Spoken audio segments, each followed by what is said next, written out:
Bharat Ratna doctor Bhimrao Ambedkar को कोटि कोटि नमन। ये कार्यक्रम डॉक्टर भीमराव अंबेडकर के जीवन पर आधारित है, जहां भारत की जनता के प्रति उनके योगदानों को पूरी सजगता से चित्रित और रेखांकित करने का प्रयास है। कार्यक्रम में दिखाई गई घटनाएं लब्ध प्रतिष्ठ पुस्तकों से ली गई हैं। इस कार्यक्रम के जरिए चैनल की ओर से एक विश्वसनीय, सजग और सकारात्मक प्रयास है कि डॉक्टर बाबा साहेब भीमराव अंबेडकर के जीवन की संघर्ष यात्रा एवं गौरव गाथा पूरे आदर के साथ घर घर पहुंचे और उनके योगदानों से सभी संपूर्णता में परिचित और आह्लादित हों।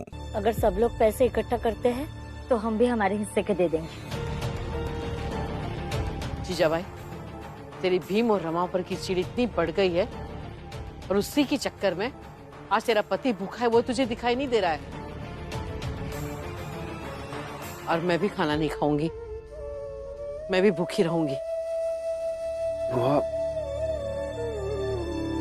हाँ, तो इसके पास जो पैसे हैं दो, मैं खाना लेकर के आता हूँ।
बहुत ही स्वादिष्ट भोजन है।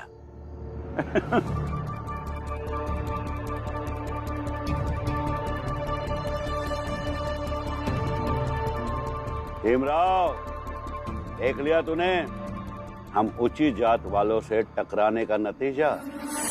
हाँ? यहाँ हम भोजन कर रहे हैं और वहां तेरी जात वाले भोजन कर रहे हैं, और तू वहां चुपचाप बैठे हम सबका मुंह देख रहा है। हिमराव, बस यही तेरी औकात है। एक वक्त के खाने का जुगाड़ नहीं कर सकता और टक्कर लेने चला है हम ऊंची जात के लोगों से। रह भूखा वहीं रात भर। नरोत्तम जोशी, नहीं रहेगा भीमराव भूखा। हम अभी हैं।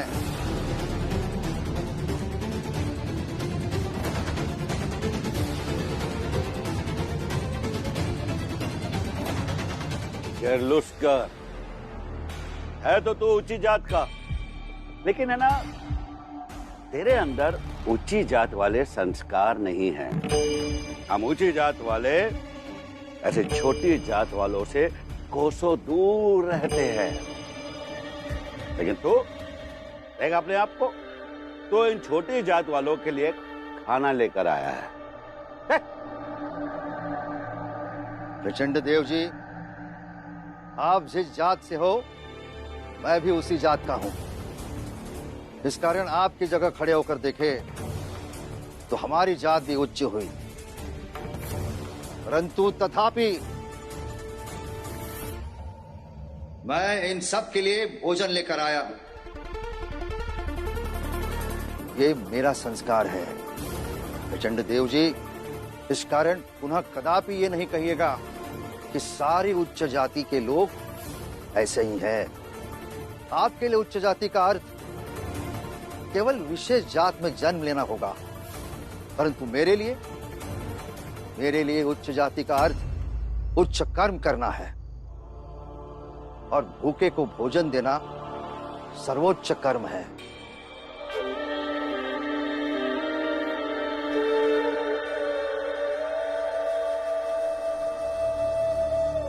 भीम, आओ। धीरे ले आओ।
धन्यवाद गुरुजी।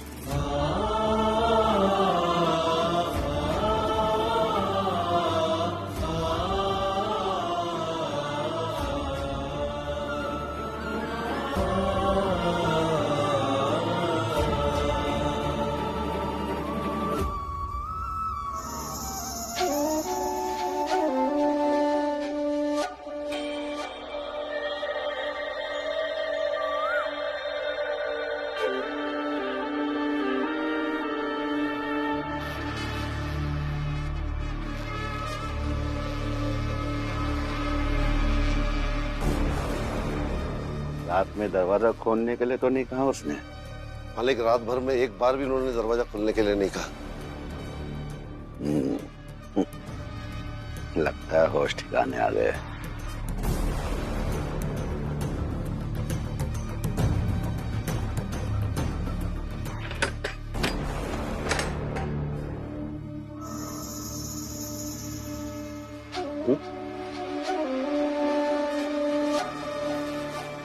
ये कहाँ चले गए?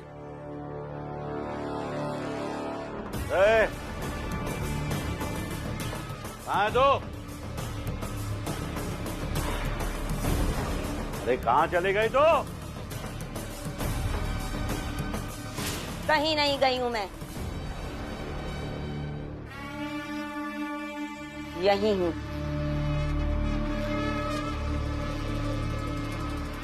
ये हाथ खोल दिए तूने अपने? हाँ, चलो अच्छा है, तेरे होश ठिकाने आ गए। ये देखिए, आपने कहा था ना, मैंने रस्सियां खोल दी और अब मैं जा रही हूँ भीम की मदद के लिए। कहीं नहीं जाएगी तू, समझी? मैं जाऊंगी और जरूर जाऊंगी। मैं जानती हूँ मैं एक औरत हूँ और आप एक मर्द। भले ही मैं शारीरिक रूप से बहुत कमजोर हूँ आपसे और आप बहुत ताकतवर, और मैं ये भी जानती हूँ कि अगर आप मेरा हाथ पकड़ लें तो शायद मैं छुड़ा भी ना पाऊँ। फिर भी जब भी आप मेरा हाथ छोड़ेंगे तो मैं कोशिश करूंगी, और तब तक कोशिश करूंगी जब तक मैं बाहर ना चली जाऊं या फिर मेरी जान ना चली जाए। तो तुझे क्या लगता है कि तू कोशिश करेगी, उसका साथ देगी तो वो भीमराव हमारी तरह हो जाएगा? क्यों होगा आपकी तरह? क्यों?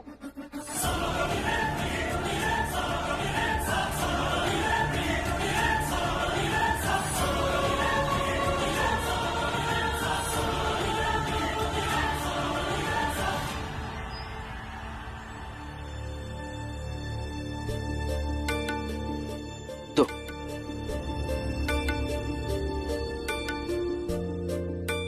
अब हमें आगे क्या करना चाहिए? आज ऑफिस में जाऊंगा तो साहब से पूछ लूंगा आगे की कानूनी लड़ाई कैसे लड़नी है। पहली सुनवाई में तो कोई मदद नहीं कर पाए वो हमारी, फिर आज ऐसा कौन सा उपाय बता देंगे कि शाम तक चाल हमारी हो जाएगी? जीजाबाई, मैं क्या कहता हूँ, तुम कहीं और किराए का मकान लेकर रहो। मेरे पेंशन के पैसे तो तुम्हारे पास है ही। आप इस गलतफहमी में बिल्कुल मत रहिए कि मैं आपको यहाँ अकेला छोड़ दूंगी बेटा बेटा करने के लिए। मैं जहाँ भी रहूंगी आपके साथ रहूंगी, चाहे मुझे मेरी पूरी जिंदगी यहाँ गुजारनी पड़े आपके साथ।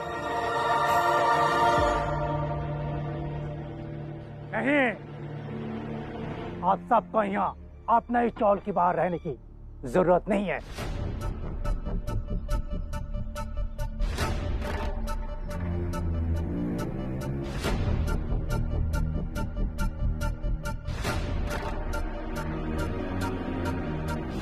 लेकिन क्यों साहब? वो इसलिए क्योंकि तुम सब बाहर जाओगे।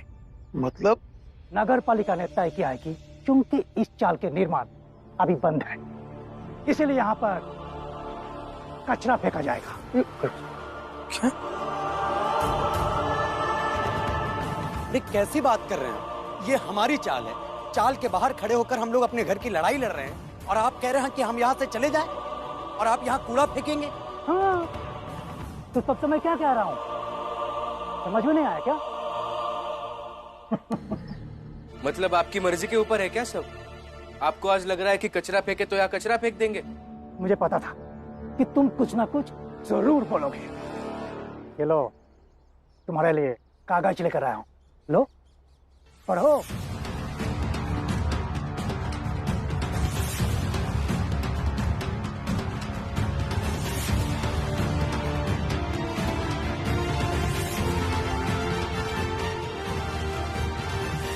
और हाँ, वो नगर पालिका वाली किताब भी लाया हूँ जो तुमने पहले पढ़ी थी, याद है ना?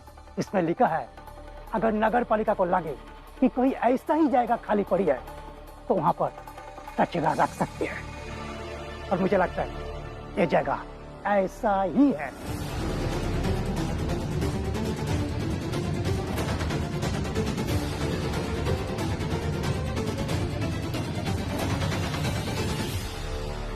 अरे आप सब लोग हटिए यहाँ से, ये भीमराव तो पढ़ता ही रहेगा। हटिए आप लोग। यहाँ से हटकर कहाँ जाएंगे? और ऐसे सबको हटाना सही नहीं है। ए राम जी, मैं तुम्हारा ठेका लेकर नहीं रखा है कि तुम कहाँ जाओ या मैं सोचूं। तू रोज निकलो यहाँ से। साहब, नहीं साहब, ऐसा मत कीजिए साहब। देखो, तुम लोग ऐसा नहीं जाओगे ना, एक एक को धक्का मार के निकाल देंगे। निकलो सब लोग। हट जाओ सामने से, ये तो सबको गोली मार दूंगा।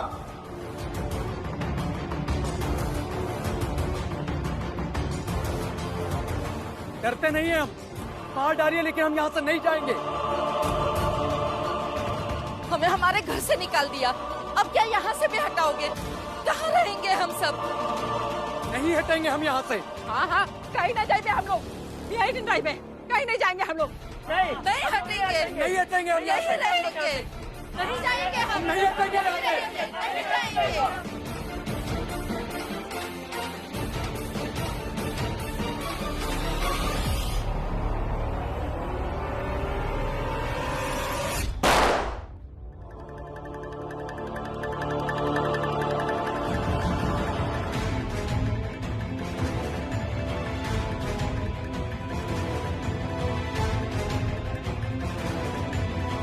चलाइए गोली, मर जाऊंगा लेकिन नहीं हटूंगा यहाँ से। हट जाओ सामने से, नहीं तो अगली गोली तुम्हें लगेगी। मार डालिए लेकिन नहीं हटूंगा। अच्छा, अब खा गोली। नहीं नहीं, नीचे कीजिए बंदूक। हम जाएंगे यहाँ से, कहीं और जाकर रह लेंगे, क्योंकि आपके लिए बंदूक के गोली की कीमत कुछ नहीं होगी शायद, लेकिन हमारे लिए जान बहुत मायने रखती है। आज आपसे लड़कर यहाँ रह भी लेंगे, लेकिन अगर हम में से किसी को कुछ हो गया तो अपने आप को कभी माफ नहीं कर पाएंगे।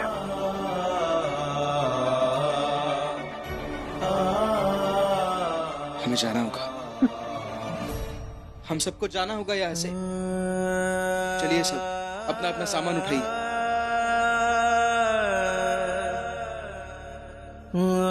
नहीं, मैं ये छोड़ के नहीं जाऊंगा, मर जाऊंगा मैं, नहीं जाऊंगा यहाँ से। भुवन, जिद मत करो। नहीं भाऊ, मैं यहाँ से नहीं जाऊंगा। मेरी बात सुनो।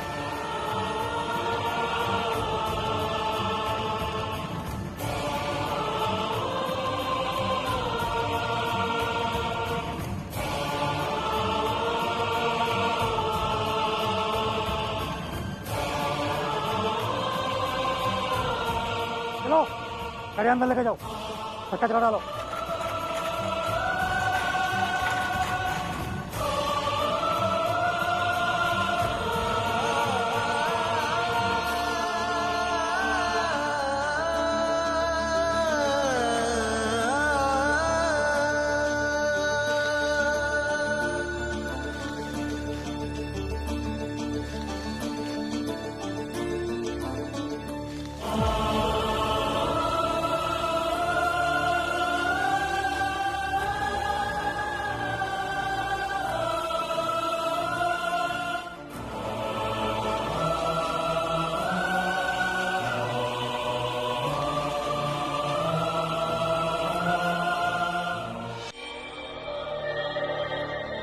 भीमराव,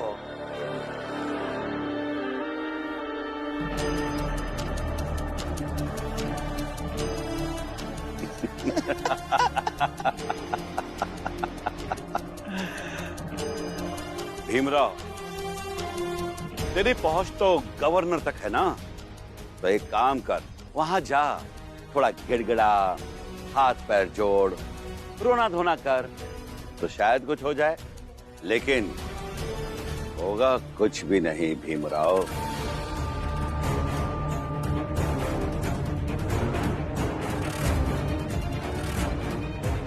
कैसे जाऊं गवर्नर के पास? किस मुंह से जाऊं? हम सबने अपनी मर्जी से हस्ताक्षर जो किए थे,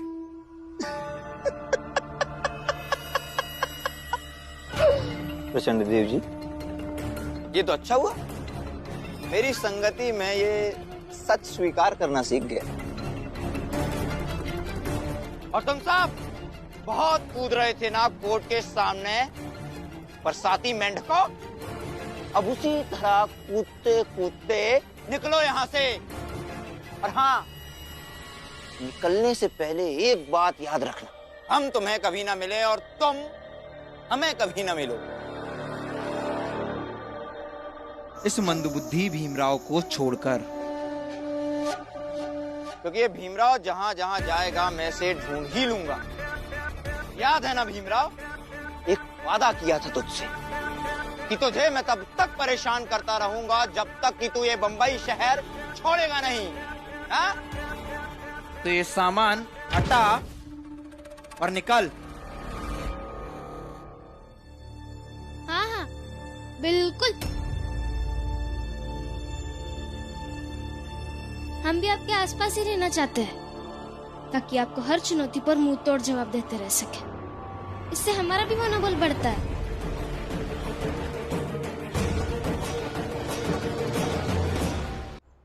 अब तुम अपना मनोबल बढ़ाते रहो,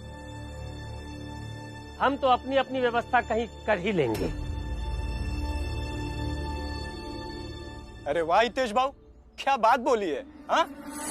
अरे हम सब अच्छे खासे अपने घर में रह रहे थे, लेकिन आपने अपनी लालच की पोटली खोली और हम सबको घर से बेघर करके रास्ते पे ला दिया। बजाय अब शर्म करने के अपनी व्यवस्था देखने जा रहे हैं। वाह पुरंजन भाऊ, जो हुआ सो हुआ, कहीं ना कहीं व्यवस्था तो देखनी पड़ेगी ना। हाँ, रोज रोज की मुसीबत से अपन पीछा तो छुड़ावे पड़ेगा। नहीं, हम यहाँ से कहीं नहीं जाएंगे,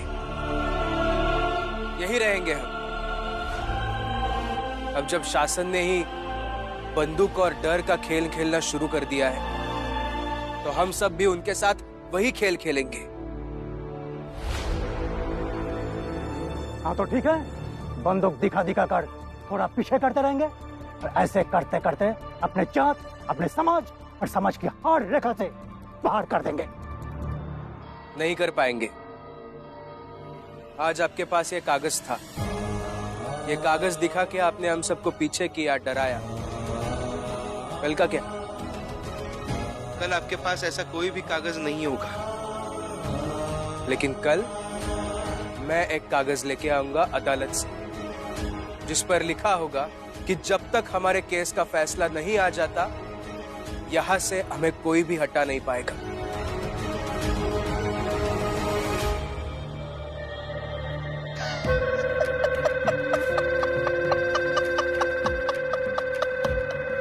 क्या भीमराव, रसना लेकर आओगे? हाँ? कैसे? कैसे भी लेके आऊंगा, कहां से भी लेके आऊंगा, आपको उससे क्या है, लेकिन लेके आऊंगा जरूर।